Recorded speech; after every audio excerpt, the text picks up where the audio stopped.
بسم الله الرحمن الرحيم. أهلا وسهلا بكم.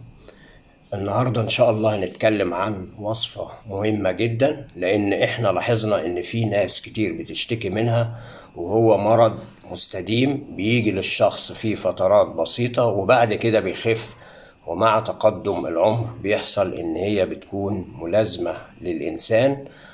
وحتى أغلب العلاجات اللي بتستخدم ليها المضادات الحساسية دي بتزود الحساسية وبتعالج وبتعمل أرق.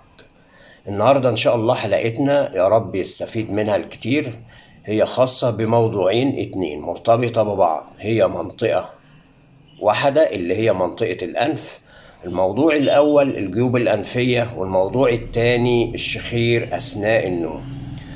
طيب الوصفة بتتكون من ايه؟ عندنا عنصرين مهمين جدا. اول عنصر زيت حبة البركة وزيت السمسم. زيت حبة البركة اللي هو دون طبعا حاطينه في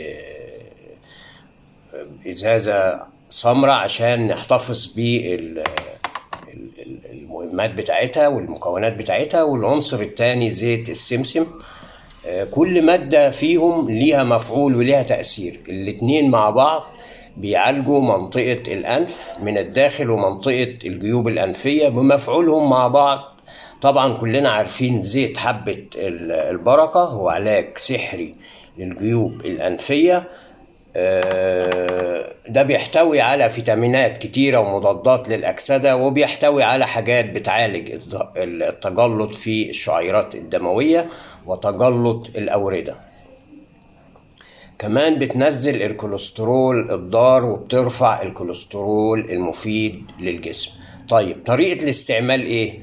انا عايز استعمل الطريقة دي صح، في نفس الوقت عايز اقول لكم ان الزيوت دي لازم تيجي من المعصرة، او كنا زمان بنسميها السرجة اللي هي كانت بتعمل الحلاوة الطحينية ايام زمان. يعني زيت السمسم لازم اتأكد من اي مصدر انا بثق فيه واجيب منها الزيوت دي، لان غير كده الوصفة مش هتنفع. فلازم تكون زيوت طبيعية اصلية، ما تكونش عليها مواد صناعية.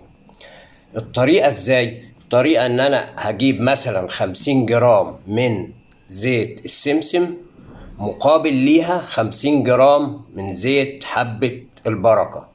لو انا مثلا عايز اجيب 20 جرام من زيت السمسم يبقى قصادها 20 جرام من زيت حبة البركة. 30 جرام مثلا سمسم يبقى قدام منها 30 جرام زيت حبة البركة. انا بخلطهم على بعض كويس وبحط الكمية اللي انا محتاجها في قطارة زي دي كده فاضية، وعبيها من الخليط اللي انا عملته. تمام.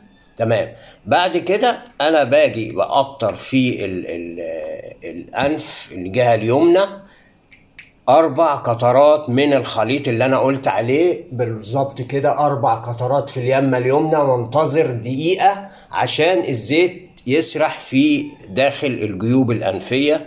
واليمة التانية نفس الموضوع 4 قطرات، وانتظر قيمة دقيقة لحد ما الزيت يبدأ يسرح جوه الجيوب الأنفية. إن شاء الله دي وصفة ممتازة جدا ومجربة، ويا ريت الكل يتأكد من مصدر الزيوت الطبيعية اللي هتيجي، يكون من حد انت واثق فيه او من عطار انت واثق فيه يقدر يجيب لك الزيوت الطبيعية الممتازة دي. وما تنسوش ان شاء الله تعملوا شير للفيديو دون، لان هيفيد ناس كتير بأمر الله، ودي مجربة. ونستودعكم الله الذي لا تضيع ودائعه، وإلى حلقة قادمة إن شاء الله. والسلام عليكم ورحمة الله وبركاته.